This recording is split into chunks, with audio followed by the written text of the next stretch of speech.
Good evening, everybody. My name is Bajrang sir, and I am an English teacher, and I am teaching tense.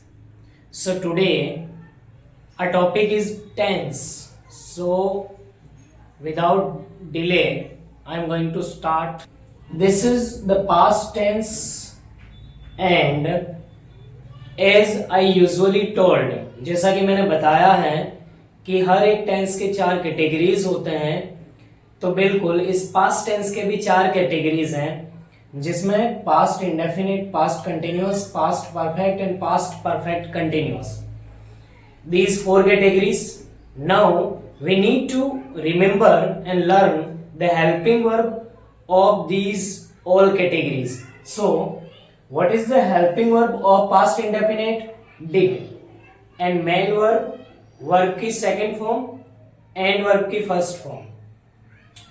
Okay, when do we use verb second form and when do we use verbs first form in the sentence? So अगर हमारे पास में जो sentence है, अगर वो sentence positive type का है, तो हम उस पॉजिटिव टाइप के सेंटेंस में वर्ब की सेकंड फॉर्म का यूज करेंगे. लेकिन अगर वो सेंटेंस पॉजिटिव टाइप का नहीं है, वो सेंटेंस नेगेटिव टाइप का है, तो ऐसी कंडीशन में हम उसके साथ वर्ब की फर्स्ट फॉर्म का यूज करेंगे. This is the basic context, basic rule for V2 and V1. And then past continuous. Past continuous की helping verb was verb, and what is the main verb of past continuous? V4 means V1 plus ing, means ing form. Past perfect helping verb had, main verb V3, and past perfect continuous helping verb had been and main verb V4. Clear? So this is the helping verb and main verb of these all four categories of past tense. This is future tense, and these are the four categories. Now we need to remember the helping verb and the main verb of these all four categories. First, future indefinite. What is the helping verb? Will oblique shall, and main verb verb की first form. Future continuous. What is the helping verb? Will oblique shall plus be. What is the main verb? Verb की fourth form. The third tense, future perfect tense. What is the helping verb? Will oblique shall plus have, or will have or shall have plus verb की third form. What is the fourth tense?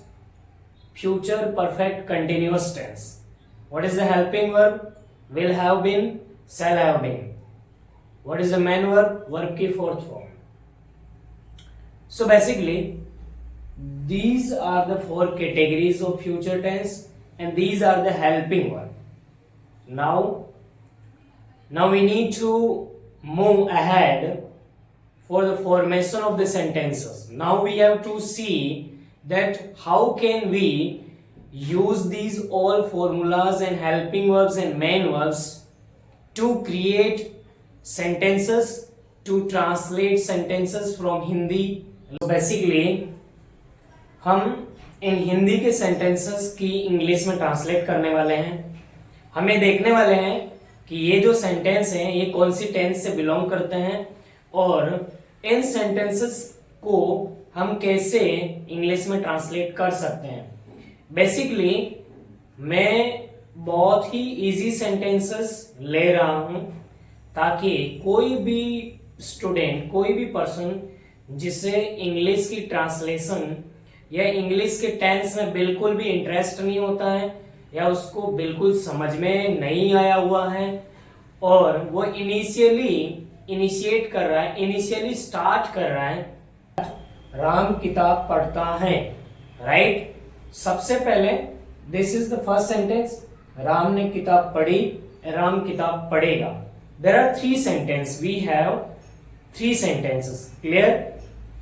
सबसे important task, जब भी आपके सामने sentence आए तो आपका एक काम होना चाहिए, that is identification of the sentence, कि वो सेंटेंस कौन सी टेंस से बिलोंग करता है। अगर आपने आइडेंटिफाई कर दिया, अब now you can use rules and regulations of that particular tense. So जैसा कि राम किताब पढ़ता है, ये सेंटेंस प्रेजेंट इंडेफिनिट टेंस का है। ये कैसे पता चला? जिस सेंटेंस के लास्ट में ता है, ती है, ते है, ये आता है, ऐसे सेंटेंसेस हिंदी में प्रेजेंट इंडेफिनिट टेंस के कंसीडर किए जाते हैं। राइट? राम ने किताब पढ़ी, तो ये सेंटेंस पास्ट का है। जैसे ही हम इस सेंटेंस को पढ़ते हैं तो हमें आइडिया हो जाता है कि ये सेंटेंस पास्ट, बीते हुए टाइम, बीते हुए समय में इस सेंटेंस का जो वर्क है वो हो चुका है। राइट? मीन्स किताब पढ़ने का काम हो गया है, मीन्स की पास्ट का हो गया, किताब पढ़ेगा। ये सेंटेंस फ्यूचर में काम होने वाला है, मीन्स की राम ने किताब अभी पढ़ी नहीं है, वो पढ़ेगा। मीन्स ये सेंटेंस फ्यूचर इंडेफिनिट टेंस का है। Right? Now we have to translate these all sentences including positive, negative, interrogative and negative interrogative. Clear? So Ram किताब पढ़ता है. What is the subject in this sentence? Ram. Subject means कि कौन काम कर रहा है. Ram is working, Ram is studying, Ram. This is the subject. After subject आपको यहां रखना है हेल्पिंग वर्ब एंड उसके बाद मेन वर्ब। लेकिन जब भी हम प्रेजेंट इंडेफिनिट टेंस को पढ़ते हैं तो प्रेजेंट इंडेफिनिट टेंस और पास्ट इंडेफिनिट टेंस, ये दो ऐसे टेंस हैं जिसके पॉजिटिव सेंटेंसेस में कभी भी हेल्पिंग वर्ब का यूज नहीं होता है।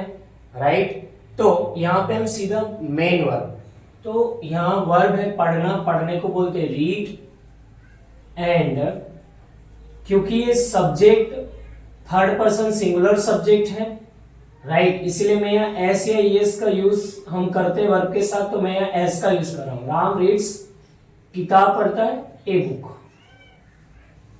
This is the positive sentence. अब इस सेंटेंस का नेगेटिव सेंटेंस कैसे बनाएंगे? राम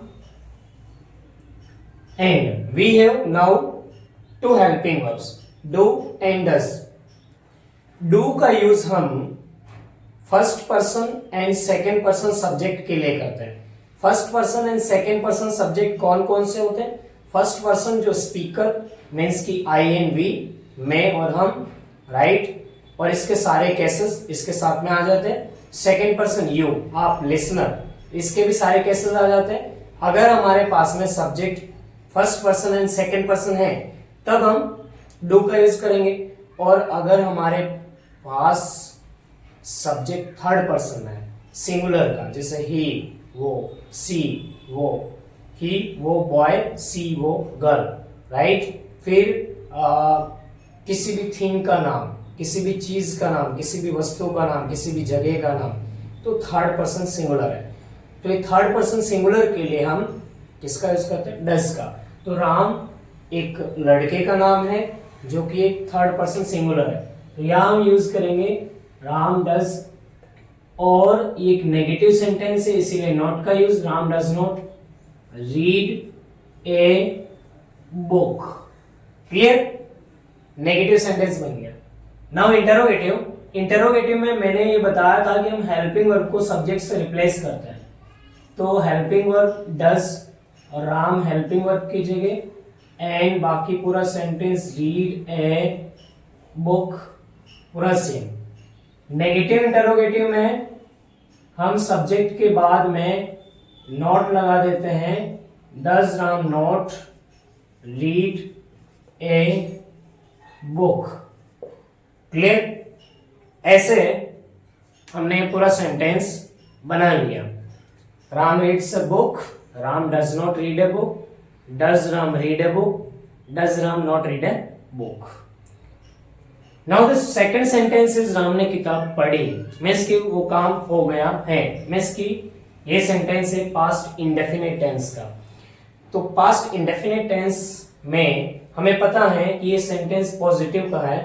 सेम इसके पॉजिटिव सेंटेंस में भी हेल्पिंग वर्ब, जो पास्ट इंडेफिनिट टेंस की हेल्पिंग वर्ब डिड, उसका यूज यहाँ नहीं होगा, उसकी बजाय वर्ब की सेकंड फॉर्म का यूज होगा। ये रूल है। कुछ रूल्स को आपको माइंड में रिमाइंड रखना पड़ेगा, लर्न रखना पड़ेगा, रिमेम्बर करना पड़ेगा, राइट। तो who is subject Ram, and पढ़ने को क्या बोलते हैं, read. And what is the second form of read, read. Ram read, red. देखिए इंटरेस्टिंग बात यह है कि रीड की second form and third form तीनों सेम होती है, लेकिन इनका प्रोनाउंसिएशन चेंज हो जाता है। जब हम रीड को फर्स्ट फॉर्म में पढ़ेंगे तो रीड, सेकंड फॉर्म में रेड, थर्ड फॉर्म में रेड। हालांकि स्पेलिंग वही रहेगी बट प्रोनाउंसिएशन चेंज हो जाएगा। Ram red a book, and what will be the negative sentence, Ram, और जैसा कि इसका हेल्पिंग वर्ब है डिड और नेगेटिव है तो नॉट आएगा, Ram did not read a book. Interrogative में हम सब्जेक्ट की जगह हेल्पिंग वर्ब को रखते हैं तो डिड, और सब्जेक्ट को हेल्पिंग वर्ब की जगह रखते हैं राम, बाकी पूरा सेंटेंस सेम रहता है, रीड ए बुक। और लास्ट में हम एक क्वेश्चन मार्क लगा देते हैं क्योंकि ये एक इंटरोगेटिव सेंटेंस है। और नेगेटिव इंटरोगेटिव में डिड राम, सब्जेक्ट के बाद में नॉट, रीड ए बुक, और लास्ट में क्वेश्चन मार्क। क्लियर? तो इस प्रकार से in this way we can translate any sentence from Hindi to English, and this is very easy process. You need to only focus on the basic areas, and if you once cover and understand these all areas, these all little bit rules, then you will be eligible to translate all sentences from Hindi to